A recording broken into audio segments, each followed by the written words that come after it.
The cold autumn rain fell in a relentless, slanting sheet, plastering Arthur's thin shirt to his back. It was the kind of rain that didn't just get you wet, but seemed to seep into your very bones, carrying with it the chill of a world that had suddenly turned its back on you. The heavy oak door of the apartment, number 32A, slammed shut with a sound of profound finality. The click of the deadbolt was a metallic punctuation mark on the end of his marriage. Behind that door was Clara, his wife of 5 years. Behind it was the life he had tried to build. Now he was outside, with nothing but the clothes he stood in and the worn leather portfolio he reflexively clutched in his hand. Clara's final words echoed in his ears, sharper than the wind that whipped around the corner of the grand, pre-war building. Maybe a night on the street will finally teach you what real failure feels like, Arthur. Go on, get out. I can't stand the sight of your pathetic, moping face for one more second. Pathetic. Failure. The words hung in the damp air. From her perspective, they were true. He was Arthur Vance, the quiet, unassuming architect who worked for a mid-tier firm, a man who seemed to have perpetually stalled on the ladder of success. He was a disappointment to her, and an even greater one to her father, the bombastic real estate magnate Richard Preston. They saw him as a charity case, a man who had married far above his station and lacked the drive to justify it. Arthur stood there, letting the rain wash over his face, a strange calmness settling over him. He looked up at the magnificent, Gothic revival facade of the Alistair, one of the most prestigious addresses in the city. He watched a light flick on in a window on the 15th floor, then another on the 27th. He knew the tenants in both. He knew all the tenants. He knew the intricate dance of their lives, the hum of the building's machinery, the stress points in its century-old bones. Clara thought she was kicking him out onto the street.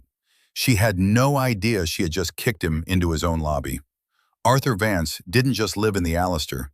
He owned it, all of it, every one of its 47 luxury units, the commercial space on the ground floor, and the very land it was built on. And in that moment, standing in the cold, driving rain, he decided the time for quiet patience was finally over. Have you ever felt completely and utterly underestimated? Have you ever had to bite your tongue while someone who knows nothing about your true value tears you down? Let me know in the comments where you're watching from, because I have a feeling this story will resonate with a lot of you. If you believe that patience, integrity, and hidden strength ultimately triumph over loudmouth arrogance, then you are going to want to stick around for this one. Do yourself a favor, hit that like button, and subscribe to the channel, because the storm that's about to break inside the Alistair is going to make this little downpour look like a spring shower. The real drama is just beginning. The path to this rainy eviction had been paved with 1,000 small humiliations, 1,000 paper cuts to his dignity, most of them delivered with a smile at the Preston family dinner table. The Prestons didn't just inhabit wealth. They wore it like a suit of armor and wielded it like a weapon. Richard Preston, Clara's father, was the patriarch of this clan, a man whose voice was permanently set to a volume that suggested he was addressing a boardroom even when asking for the salt. He was a developer of the new school, all glass towers and leverage financing, and he viewed Arthur's profession as an architect with a kind of bemused contempt. To Richard, architects were just glorified draftsmen, necessary but ultimately subservient minions to men of vision like himself. The last family dinner, just a week prior, had been particularly excruciating. It was held at Richard's sprawling, ostentatiously modern house, a place with so many sharp corners and white surfaces, it felt less like a home and more like a high-end asylum. Arthur had been seated, as always, at the far end of the table, a geographical representation of his status within the family. Richard was holding court, his voice booming across the polished marble.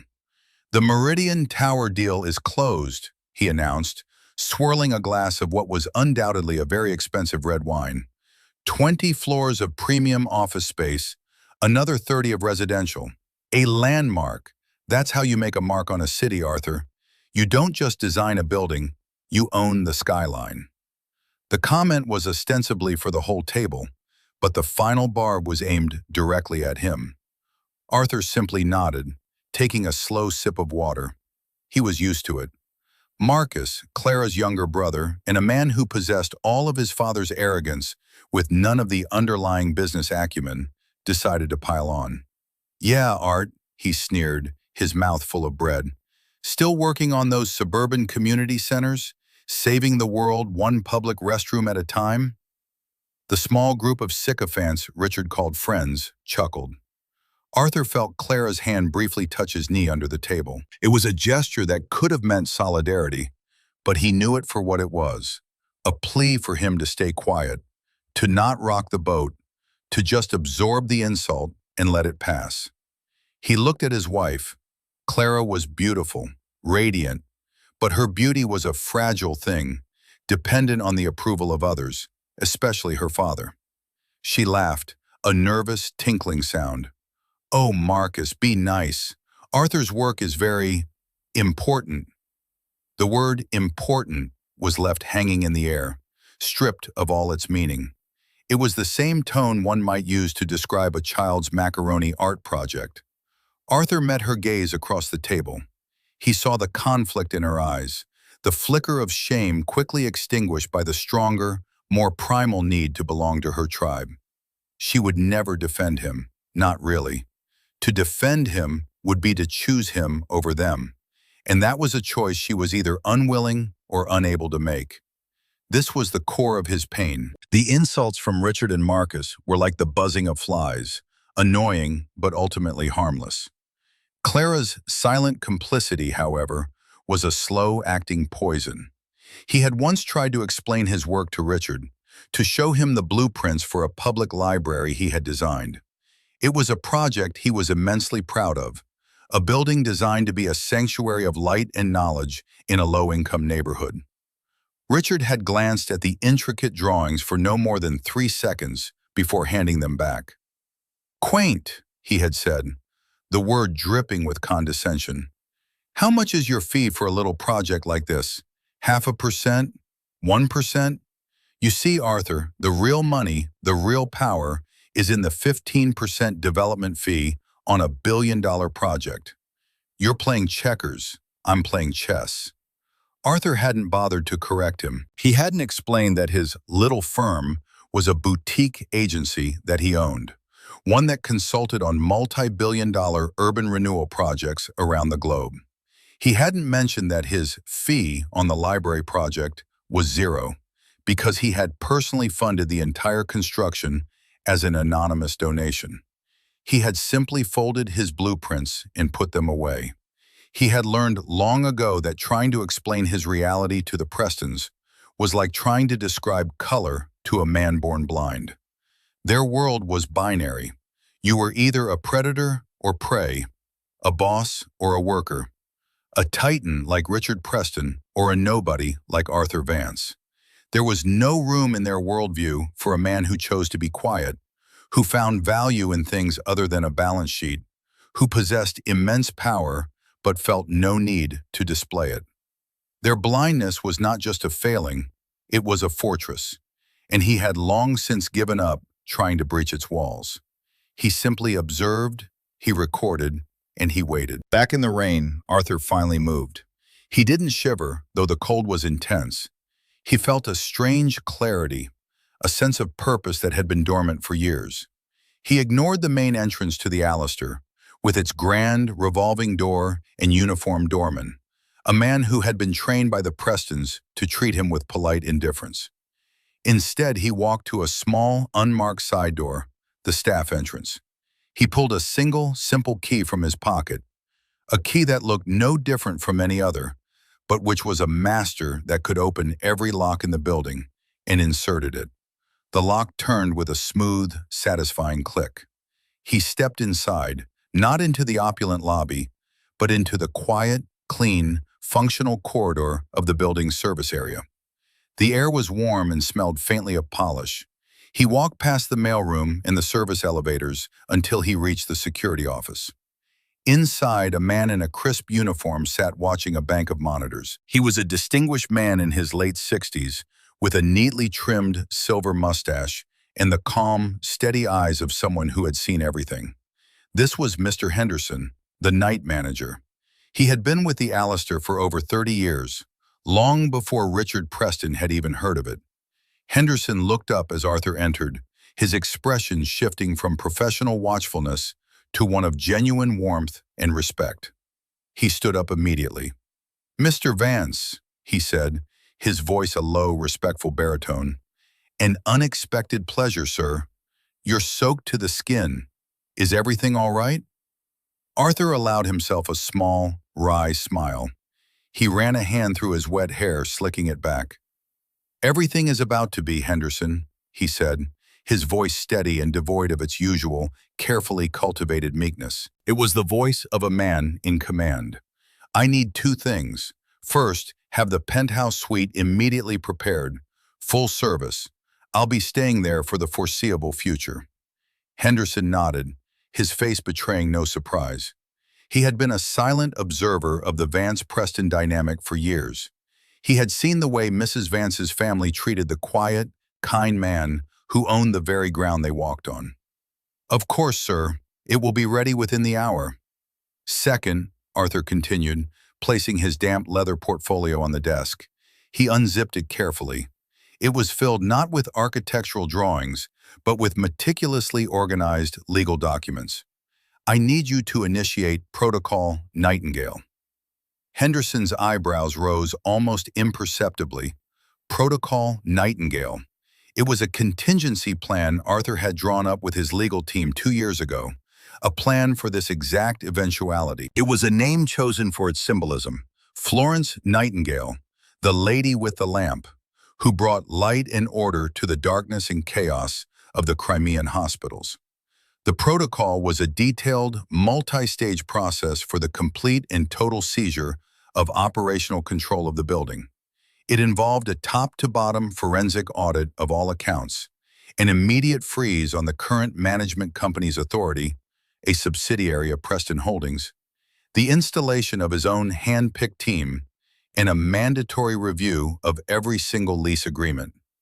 It was, in short, a corporate blitzkrieg, silent, swift, and devastatingly effective. "Consider it done, Mr. Vance," Henderson said, a glint of what looked like satisfaction in his eyes. "I'll make the initial calls right away. The legal team is on 24-hour standby, as you instructed."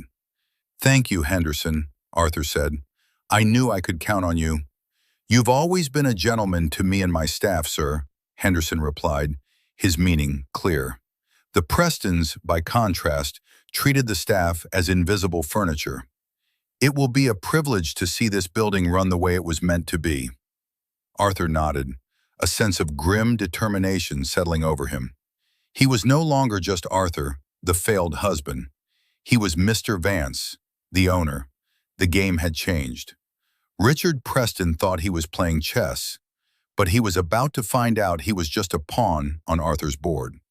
As Henderson made the first call that would set the avalanche in motion, Arthur walked towards the service elevator, the one that went directly to the penthouse. The quiet before the storm was over. The rain outside was nothing compared to the tempest he was about to unleash. The next morning, Clara awoke to an unfamiliar silence. She lay in the king-size bed, the silk sheets cool against her skin, and listened. Usually by this hour, she would hear the faint sounds of Arthur in the kitchen, the gentle clink of his coffee mug, the soft rustle of the newspaper. He was always an early riser, a creature of quiet, predictable habits she had come to despise. Today there was nothing. The silence was absolute, vast, and strangely unnerving.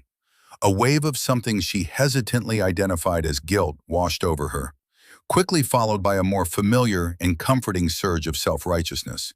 He had deserved it. He had stood there, looking at her with those sad, disappointed eyes, while her brother was just joking around. He never stood up for himself. He never fought for anything. He just absorbed, endured, and disappointed. She had given him a chance to be part of her world, and he had failed to measure up. Throwing him out was not just an act of anger. It was a necessary amputation, cutting away the dead weight that was dragging her down. She reached for her phone, expecting a barrage of texts, apologies, pleas, desperate declarations of love. That's what men did when they were in the wrong, when they were terrified of losing her. She unlocked the screen. Nothing. Not a single call. Not a single message. Just a blank notification screen. A prickle of irritation, then a sliver of something else, unease, crawled up her spine. This was not part of the script. Arthur was supposed to be desperate, not silent. She got up and padded into the living room. The apartment felt cavernous, empty. The book he had been reading was still on the side table, face down. His favorite mug was in the drying rack. It was as if he had simply evaporated. She decided to call her father. Richard would know what to do. Richard always knew what to do. "You did the right thing, sweetheart," Richard's voice boomed through the phone, a reassuring foghorn in her sea of confusion. "Absolutely the right thing. The man has no ambition. I've been saying it for years. A man needs to provide, to have a fire in his belly. Arthur has all the fire of a wet napkin. This is for the best. Now you're free to find someone who's your equal, someone who understands what it takes to win." "But he hasn't even called, Daddy," Clara said, the childish name slipping out as it always did when she felt lost. "Of course he hasn't," Richard scoffed. "He's probably sulking in some cheap hotel, trying to make you feel guilty. It's a tactic of the weak. Ignore it. By the end of the week, he'll come crawling back, begging for forgiveness. That's when you'll have him. Don't take him back, of course. Just enjoy the moment." Feeling bolstered by her father's certainty, Clara hung up. Just as she did, her phone buzzed with a call from Marcus. "Heard you finally took out the trash," he crowed, without even a hello. "About damn time. We should celebrate. Let's hit that new place, Vesuvius, tonight. My treat. Well, Dad's treat, but I'll sign the check." "I don't know, Marcus," she began. "Don't be boring, sis. You're a free woman. Let's go out, have some fun.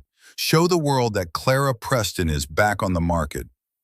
The confidence of her father and brother was infectious. They were right. This was a liberation, not a loss.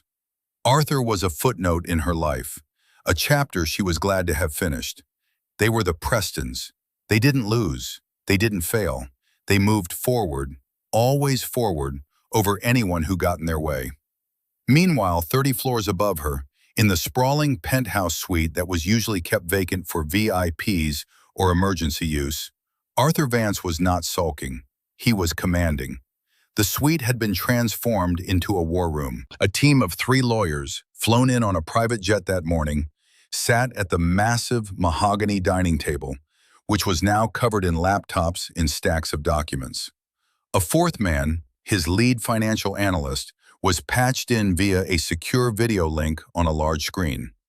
Arthur, dressed in a simple gray sweater and dark trousers provided by Henderson's staff, stood before a large window overlooking the city. He held a tablet, swiping through financial statements and legal briefs. His voice was calm, precise, and utterly authoritative. "Stephen," he said to the face on the screen, "I want a full stop on all capital transfers to Preston Holdings and its subsidiaries, effective immediately. Cite the material breach clause in the JV agreement. They've been cooking the books on the Overlook project for months. Your team will find it." "Already on it, Arthur," the analyst replied. "The preliminary data is ugly. They've been using your capital contributions to cover losses on 3 of their other failing projects." Arthur nodded grimly. He had suspected as much. "Laura," he said, turning to the lead attorney, a sharp woman in her 40s. "The management company. Are we ready?" "Ready, Mr. Vance," she said, her tone crisp. "The injunction will be filed in 1 hour. By noon, Preston Management will be legally barred from accessing any accounts, records, or even setting foot in the service areas of this building. Our team is on site, ready to assume control the moment the judge's order comes through." "Good," Arthur said. And the personal matters? The lawyer slid a thin folder across the table. The lease for apartment 32A is solely in your name. Ms. Preston is listed as a permitted occupant, not a leaseholder. Under City Statute 8A4, you can have her removed for cause with 72 hours notice. The cause being the illegal eviction of the primary leaseholder. The lawyer allowed herself a thin, predatory smile. The irony is rather delicious. No, Arthur said firmly. We won't be doing that. Not yet. She will remain. For now, she is a resident like any other. But I want a full review of her father's and brother's units. Marcus is in 23B. Richard keeps 18G as a pied-à-terre. I know for a fact Richard hasn't paid a maintenance fee in over a year, claiming it as a developer's perk. Find the discrepancies. Document everything. We will proceed by the book. Every I dotted, every T crossed. Their arrogance is their weakness. They won't see the attack coming because they believe themselves to be untouchable. We will use the rules, the very system they think they own, to dismantle them. He looked out the window again, down at the city sprawling below. For years he had built things, libraries, parks, community spaces, structures of quiet strength and lasting value. The Prestons, they didn't build.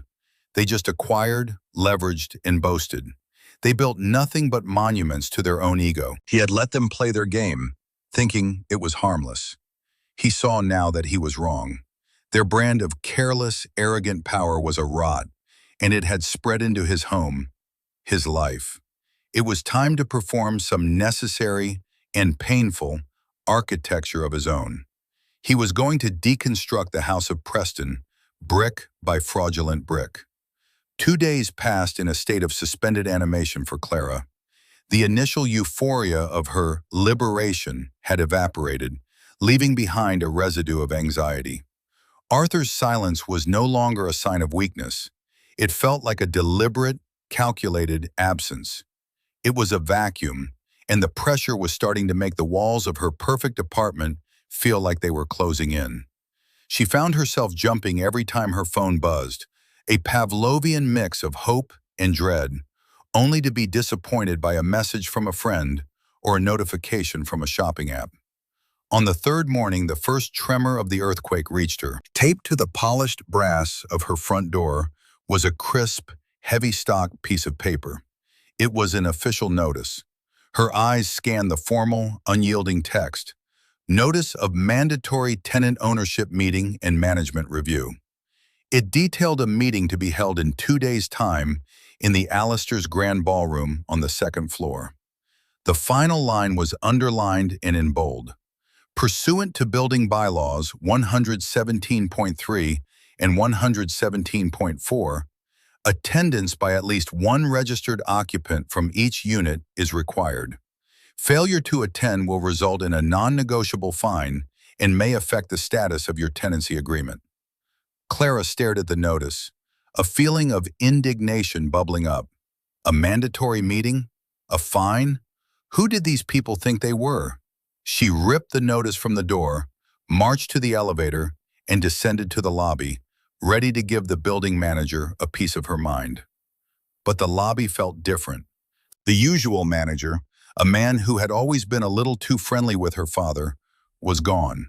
In his place at the concierge desk sat a young woman with a severe haircut and an unnervingly calm demeanor. Behind her, 2 other people in identical dark blue blazers moved with quiet efficiency. "Excuse me," Clara began, her voice sharper than she intended. "I'd like to speak to the manager about this ridiculous notice." The woman looked up, her expression unchanging. "I am the acting manager. My name is Ms. Albright. How can I help you, Miss Preston?" "You can tell me what this is all about," Clara said, waving the paper. "My father, Richard Preston, sits on the board of the management company. He'll have your job for this." For the first time, a flicker of emotion crossed Miss Albright's face. It looked like pity. "Preston Management's contract with the Allister was terminated by the owner 48 hours ago," she said, her voice flat and professional. They no longer have any operational authority on this property. As for the meeting, it has been called by the owner to introduce himself and to discuss a number of pressing administrative and financial irregularities. I'm afraid attendance is not optional. Clara was speechless. Terminated? New owner? Her father hadn't said a word. She felt a profound sense of vertigo, as if the solid ground beneath her feet had turned to sand. "And who is this new owner?" she managed to ask, her voice barely a whisper. "That information will be made available to all residents at the meeting," Ms. Albright replied, her attention already shifting to a ringing phone. "Will there be anything else, Miss Preston?" Dismissed, Clara retreated to the elevator, her mind racing. She immediately called her father. "Daddy, what is going on? They fired Preston Management. There's some new owner and a mandatory meeting." "Calm down, sweetheart." Richard's voice was tight, strained. "It's a hostile takeover. Some corporate raider. It's a procedural hiccup, nothing more. I'm handling it. My lawyers are already on it. Don't you worry your pretty little head." But his usual booming confidence was absent. He sounded less like a lion and more like a man trying to convince himself. "Just go to the meeting, see who this person is. It's probably some faceless hedge fund from out of state. We'll deal with them." Clara hung up, feeling no more reassured. The world, which had always been so clear and well-defined, so securely anchored by the gravity of her family's wealth and influence, was starting to feel chaotic and unpredictable. She tried calling Arthur again, a desperate, last-ditch effort to find a familiar landmark in this strange new territory. It went straight to voicemail, as it had for 3 days. His recorded message, his calm, steady voice saying, "You've reached Arthur Vance. Please leave a message," had never sounded so ominous. She was starting to feel a cold, creeping dread. It was the feeling of a character in a play who has just realized she has been reading from the wrong script all along. The night of the meeting was thick with tension and expensive perfume. The Allister's ballroom, a magnificent space with soaring ceilings, gilded plasterwork, and crystal chandeliers, was filled with the building's affluent residents. They were a mix of old money, new money, and foreign money, united for the moment by a shared sense of grievance at being summoned like schoolchildren. Whispers and rumors flew through the air like agitated birds. A Russian oligarch had bought the building, a tech billionaire from California, a shadowy Middle Eastern consortium. Clara, Richard, and Marcus arrived together, a united front of Preston defiance. They made a point of arriving 10 minutes late, a classic power move intended to signal their importance. But instead of disrupting the proceedings, they found themselves awkwardly looking for seats in a room that had already settled. The ushers, part of the new management's unnervingly efficient team, directed them to 3 empty chairs in the very front row. They were reserved. "For the Preston family," the usher said with a polite but unreadable smile. It felt less like an honor and more like being placed in the stocks. Clara sat, smoothing down her silk dress, her heart hammering against her ribs. The setup felt theatrical, targeted. Her father, seated next to her, radiated a forced calm, but she could see the vein in his temple pulsing. Marcus was fidgeting, scrolling furiously through his phone, a caged animal. A hush fell over the room as the lights on the stage brightened. A podium stood center stage, stark and solitary. Ms. Albright walked to it. "Ladies and gentlemen, thank you for your attendance," she said, her voice amplified by the sound system. "Your new landlord has been eager to address you all directly. Without further ado, I present the sole proprietor of the Allister and its associated holdings, Mr. Arthur Vance." The name hit Clara like a physical blow. It couldn't be. It was a mistake, a joke, a nightmare. The room, which had been murmuring, went dead silent. And then, from the wings, he emerged. It was Arthur, but it was not the Arthur she knew. The perpetually apologetic slump of his shoulders was gone. He stood tall, his posture perfect. He wasn't wearing one of his usual rumpled tweed jackets or faded sweaters. He was dressed in a bespoke, dark charcoal suit that fit him flawlessly. It was the kind of suit her father would have recognized as costing more than a mid-sized car. He didn't look flustered or nervous. He looked powerful. He radiated an aura of quiet, unshakable confidence that was more intimidating than her father's loudest bluster. He walked calmly to the podium, his footsteps echoing in the cavernous silence. He adjusted the microphone, his movements deliberate and unhurried.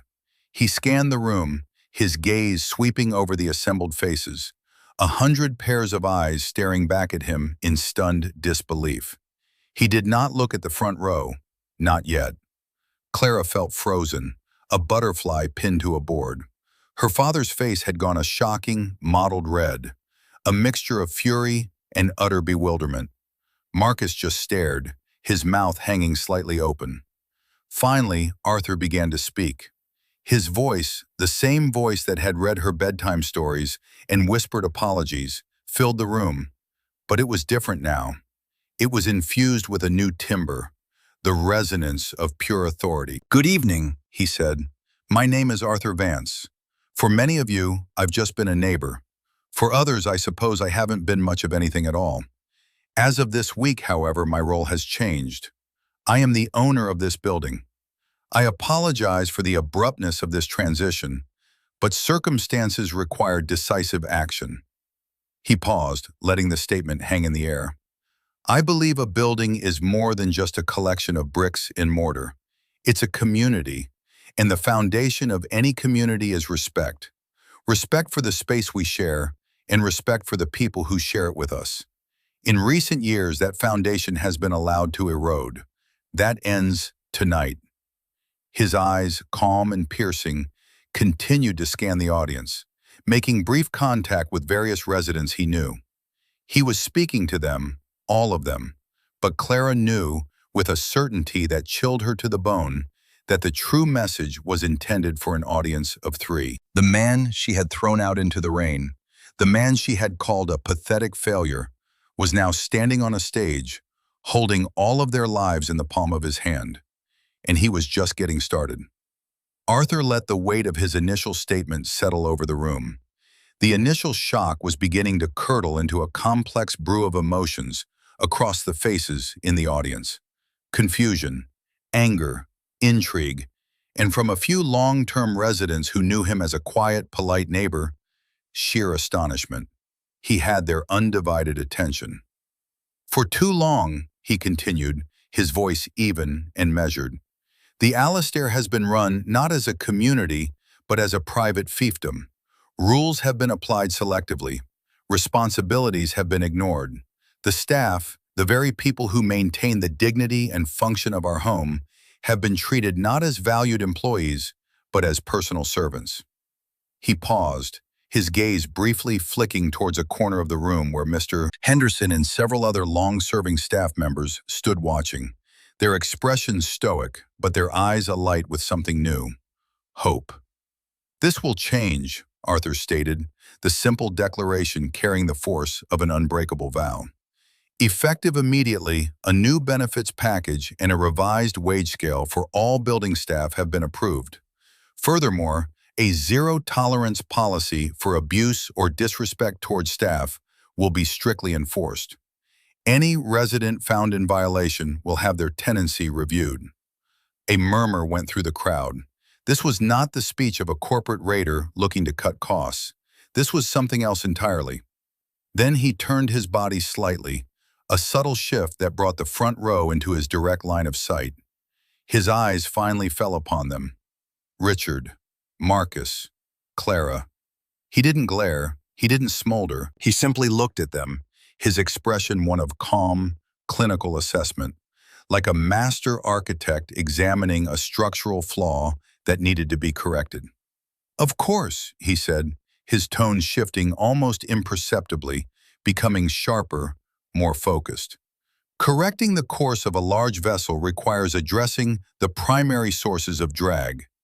There have been some irregularities in the building's finances and occupancy that require immediate clarification." He looked directly at Marcus. "For example, It has come to my attention that some tenants have been residing in the building under a friends and family arrangement that has no legal standing in their lease agreement. These arrangements often involve a failure to pay market rate rent, or in some cases, any rent at all. Marcus, who had been trying to project an air of defiant boredom, visibly paled. He lived in a two-bedroom apartment on the 23rd floor, a lavish gift from his father, for which he had never personally paid a dime. Arthur's gaze moved to Richard.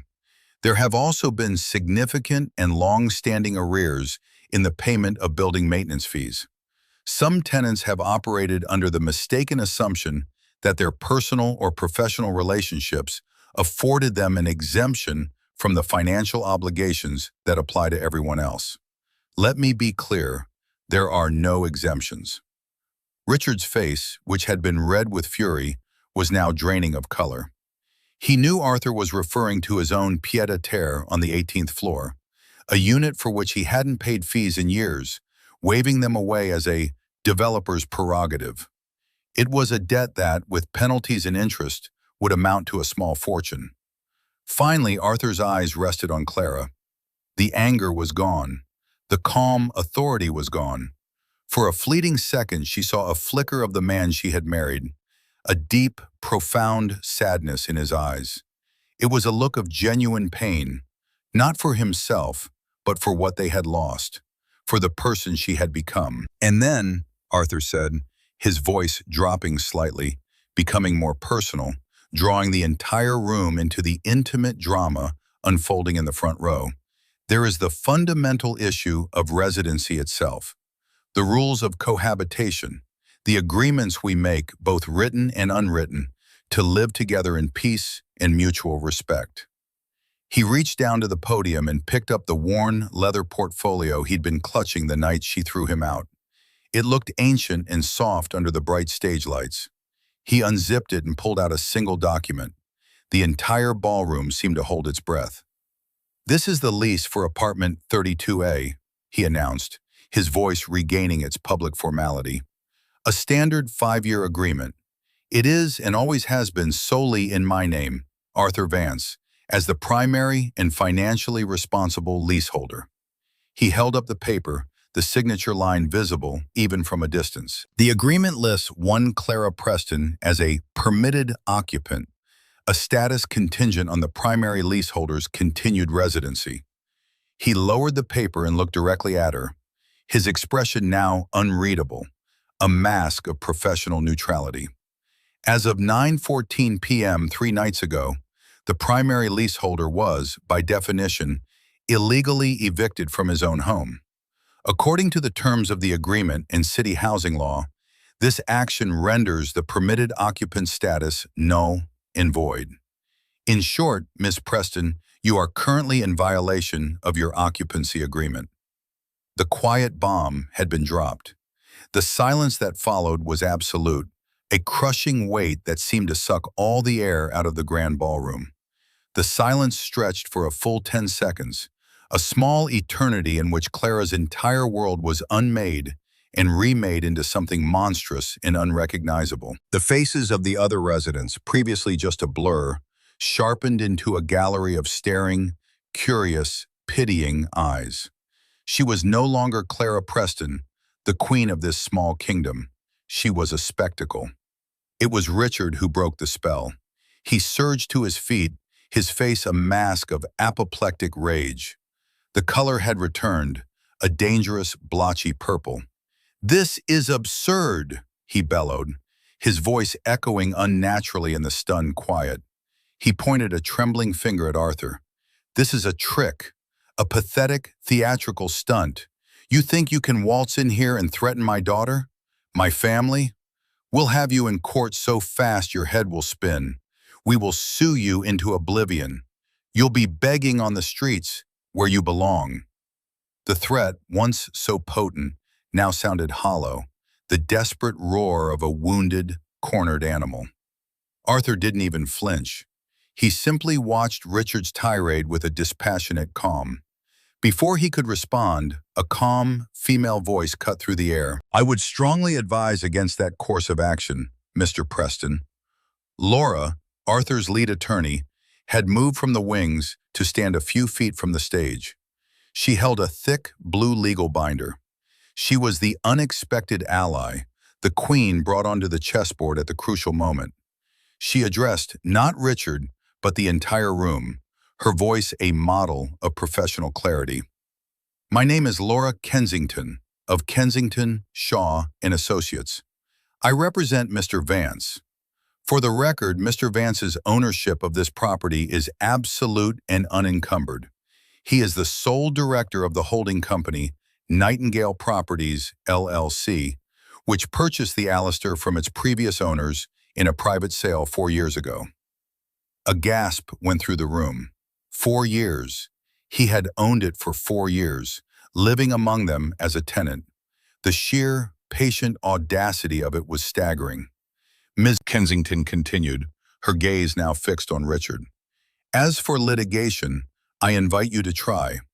Mr. Vance's personal net worth is independently verified by Forbes and is in the 11-figure range, placing him among the wealthiest individuals in the country. His liquid assets alone exceed the total valuation of your entire company, Preston Holdings. Suing him would be, to put it mildly, financially unwise. It would be like a rowboat attacking a battleship." The information landed like a series of body blows. 11 figures. A billionaire. Arthur? The quiet man who wore tweed jackets and drove a 10-year-old Volvo?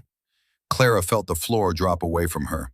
She looked at Arthur, really looked at him, and saw it all with horrifying clarity. The quietness wasn't weakness, it was restraint. The humility wasn't failure, it was a choice. The patience wasn't apathy, it was strategy. She had been married to a king who had been living disguised as a pauper, and she had scorned him for his threadbare clothes. Marcus, ever the fool, tried to salvage the situation with bluster. "This is insane. You can't just kick my sister out, and you can't kick me out," he yelled, getting to his feet beside his father. Arthur finally responded directly, his voice cutting through Marcus's rant with surgical precision. He didn't raise his voice. He didn't need to. "I have no intention of kicking your sister out, Marcus. She is a resident here, for now." He let that hang in the air for a moment before turning his attention to the younger Preston. "You, however, are another matter. Your tenancy is not a gift. It is a commercial arrangement, or rather, it is supposed to be. Mr. Henderson, our long-serving building manager, has kept meticulous records." He gestured to the side, and Mr. Henderson stepped forward, holding a slim file. Arthur took it. "According to these records, the rent for apartment 23B is currently 3 months in arrears, for a total of $42,000. The eviction notice, as per state law, will be posted on your door tomorrow morning. You will have 30 days to vacate the premises." He then added the final, devastating twist. "Unless, of course, you'd like to settle the outstanding balance tonight. We can take a check, or I believe Ms. Albright has a credit card terminal. Will you be paying by check or wire transfer, Marcus?" The public humiliation was total and absolute. Marcus stood there, his face burning, utterly exposed before the entire community as a freeloader. He opened his mouth, then closed it. There was nothing to say. He stumbled back into his chair, defeated. Arthur turned his gaze back to the wider audience. "My apologies for that necessary piece of housekeeping," he said, his tone once again that of a calm, reasonable landlord. "Now, as for the future of the Alistair," he began to outline his plans for capital improvements, for a rooftop garden, for a new gym, for a scholarship fund for the staff's children. He was building again, creating, improving, but everyone in the room knew what they had just witnessed. It wasn't a business meeting, it was an execution. The days that followed the meeting were a study in disintegration. The Preston family, which had always seemed like an unassailable monolith of wealth and influence, began to crumble with astonishing speed. Arthur's moves were not loud or vengeful. They were quiet, methodical, and utterly relentless, like the slow, inexorable pressure of a glacier. The first to fall was Marcus. True to Arthur's word, a formal eviction notice appeared on his door the next morning. Humiliated and furious, he stormed into his father's office, demanding that Richard fix it. But Richard couldn't. The legal framework was ironclad. Marcus, who had never held a real job in his life, was forced to pack up his designer clothes and video game consoles and move back into his childhood bedroom in his parents' house. For a man whose entire identity was built on the pretense of being a self-made playboy, it was a fate worse than death. His public fall from grace was a source of delicious gossip among the very circles he had tried so desperately to impress. Richard Preston found himself fighting a war on multiple fronts and losing badly on all of them. The news of Arthur Vance's true identity and Richard's public humiliation spread through the city's tight-knit financial community like wildfire. The story was just too good. The arrogant developer bested by the son-in-law he'd spent years mocking. Suddenly, Richard's business partners grew nervous. The aura of invincibility that had been his greatest asset was gone, replaced by the stench of failure. A crucial line of credit for a new development was pulled. A joint venture partner backed out of a major deal, citing loss of confidence in management. Forced to actually examine his own books for the first time in years, Richard made a terrifying discovery. He wasn't playing chess, as he had so arrogantly claimed. He was running a shell game. His company was a house of cards, built on a foundation of massive debt and propped up by a constant influx of new investment, which Arthur had just decisively cut off. The battleship hadn't just fired a warning shot, it had torpedoed him below the waterline, and the entire Preston Holdings empire was taking on water fast. He became a ghost in his own company, a man haunted by phone calls he was now afraid to answer. For Clara, the consequences were more subtle, and in many ways more profound. Arthur had been true to his word. She was not evicted, the locks were not changed, but the apartment, once her sanctuary and her stage, became her prison. It was a gilded cage, and she was acutely aware that the door was being held open by the very man she had tried to banish. Every object in the apartment seemed to mock her. The beautiful paintings her father had given them, she now suspected they were just on loan from his company's collection. The designer furniture she had picked out, the stunning views of the city, it all felt like a lie. She was adrift. Her friends, the fair-weather socialites who orbited the Preston sun, grew distant. Some were afraid of being associated with her family's sudden fall from grace. Others were simply drawn to the newer, brighter star of Arthur Vance. She was an outcast in the building she once ruled. The staff, who had once been deferential to the point of servility, were now polite in a new way.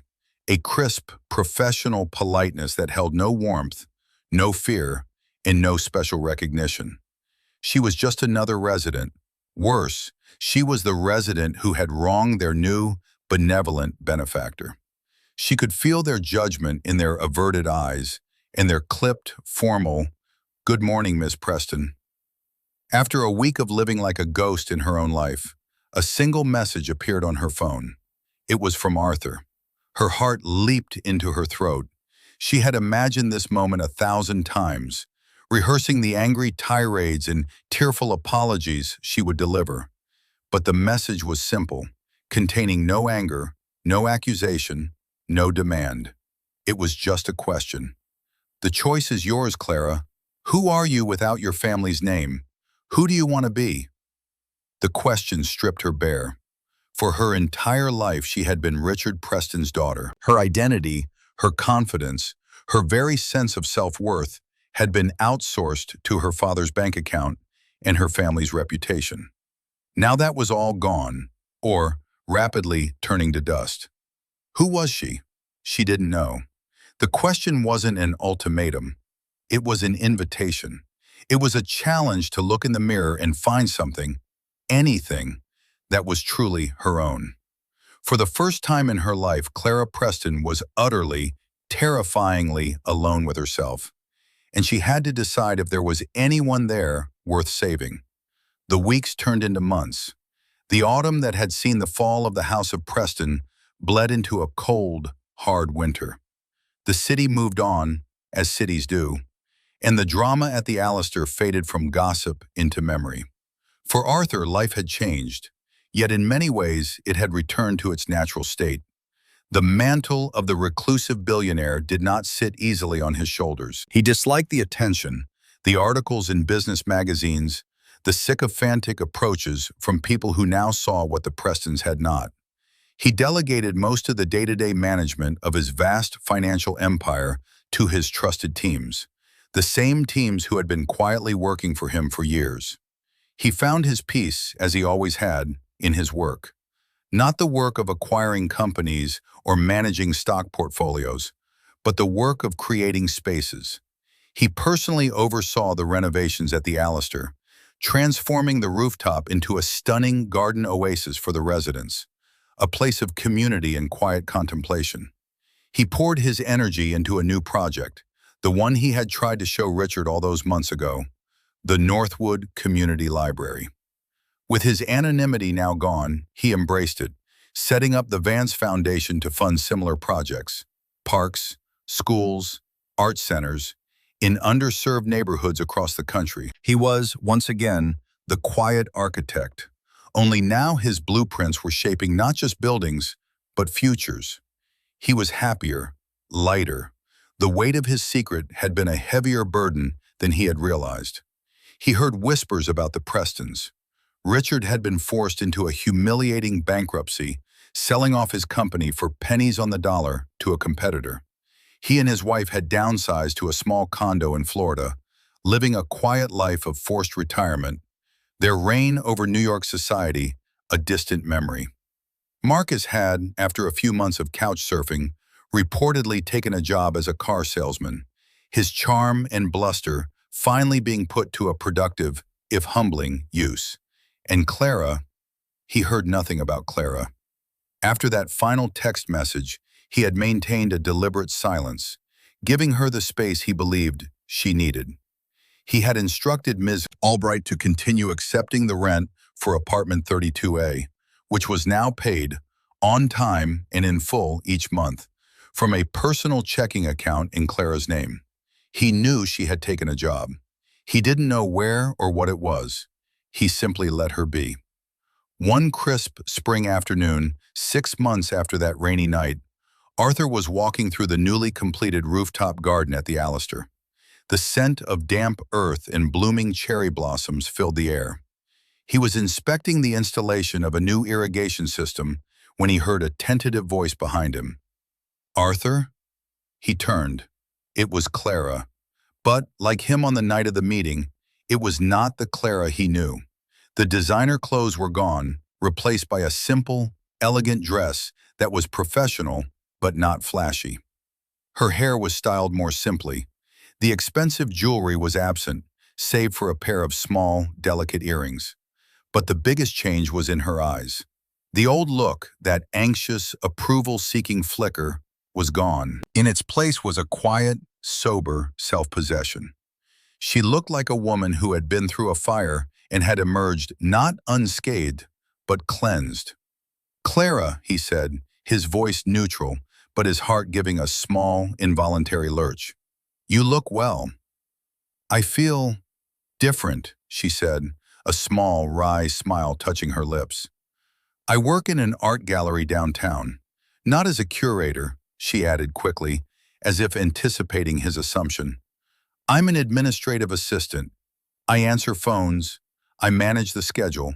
I make coffee. It's not glamorous. It's the first real job I've ever had."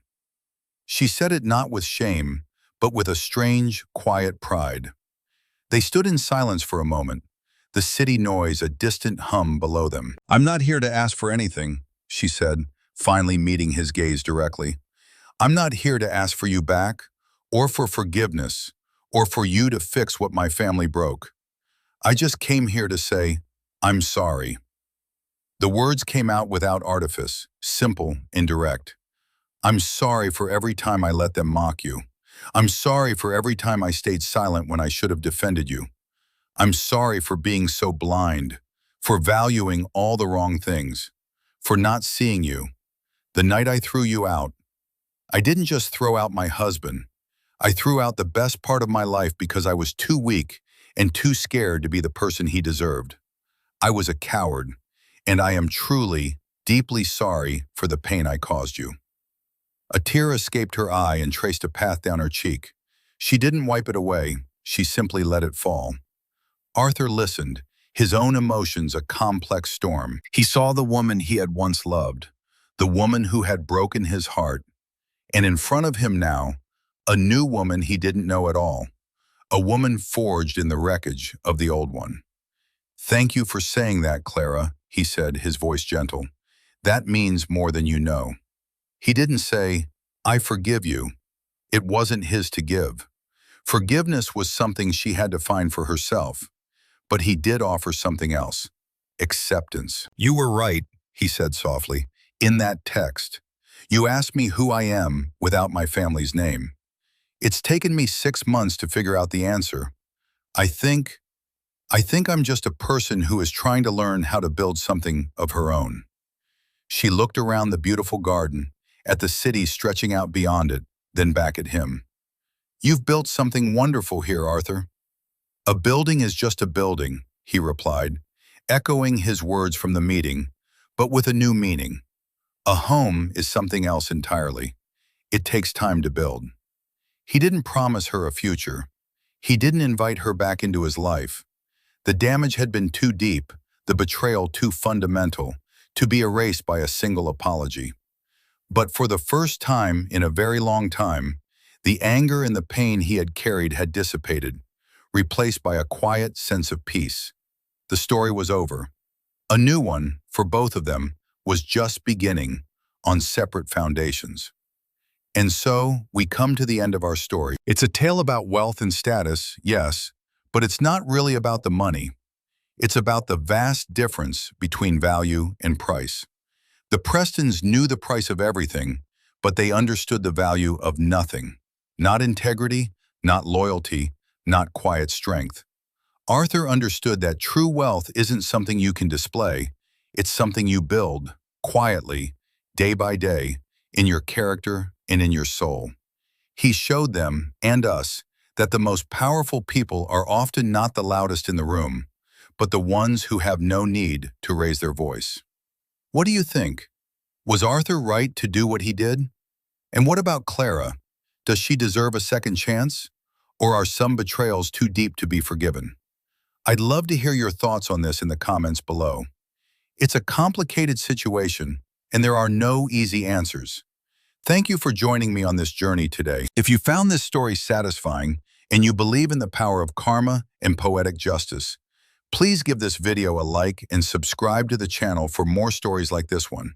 Remember, in your own life, always strive to treat everyone you meet with dignity and respect. You truly never know who you're talking to. Until next time, be well and be kind.